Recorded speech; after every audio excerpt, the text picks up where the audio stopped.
बरेचसे लोक महाकुंभला जाऊ इच्छितात पण जाऊ शकत नाही. एक चांगला उपक्रम नागपुरात झालाय. महाराष्ट्रात असे उपक्रम इतर ठिकाणी पण व्हॅल्युएबल ग्रुप आणि सत्संग फाउंडेशननी एक खूप सुंदर उपक्रम या ठिकाणी घेतला. संगमावर जाऊन संगमाचं पाणी ते या ठिकाणी घेऊन आले आणि लोकांना ज्यांना महाकुंभाला जाता येत नाही त्यांच्याकरता या ठिकाणी त्यांनी सोय केली. सोबत महाराष्ट्रातले जे प्रमुख संत आहेत त्या संतांच्या पादुका देखील या ठिकाणी आणलेल्या आहेत. एक प्रकारे ज्या लोकांच्या मनात शल्य होतं की इतका मोठा कुंभ पर्व चाललेला आहे पण काही कारणाने आम्ही पोचू शकत नाही, त्यांच्याकरता ही व्यवस्था अतिशय चांगल्या प्रकारे त्यांनी केली आहे.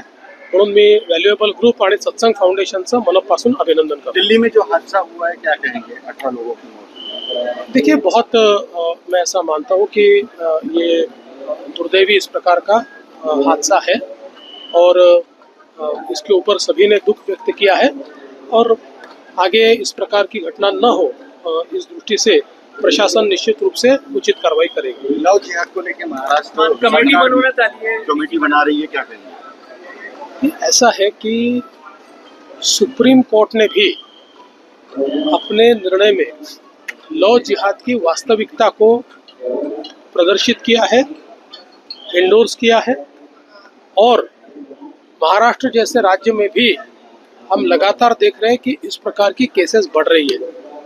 सबसे पहले हम सबने समझ लेना चाहिए कि किसी एक धर्म के व्यक्ति ने दूसरे धर्म के व्यक्ति से शादी करना ये गलत नहीं है, लेकिन डिफ्रॉड करने की दृष्टि से, बरगलाने की दृष्टि से, झूठी बातें बताकर, झूठी आइडेंटिटी दिखाकर शादियां कर लेना और बच्चे पैदा करके छोड़ देना, ये जो घटनाएं हो रही है बहुत गंभीर घटनाएं हैं.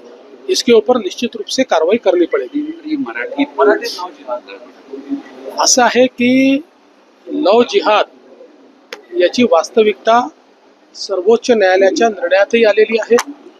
केरळ हायकोर्टच्या निर्णयात देखील ती आलेली आहे. एका धर्मातल्या व्यक्तीने दुसऱ्या धर्मातल्या व्यक्तीशी लग्न करणं हे गैर नाही, पण खोटं बोलून, खोटी आयडेंटिटी तयार करून, त्या ठिकाणी फसवणूक करून अशा प्रकारचं लग्न करायचं आणि मुलं जन्माला घालून सोडून द्यायचं, ही जी प्रवृत्ती चाललेली आहे, हे जे फूस लावणे, फसवणूक करणे, जाणीवपूर्वक खोटारडेपणा करणे असं जे चाललेलं आहे हे मात्र योग्य नाही आहे. आणि म्हणून या संदर्भात जी काही योग्य कारवाई आहे ती राज्य सरकार करेल.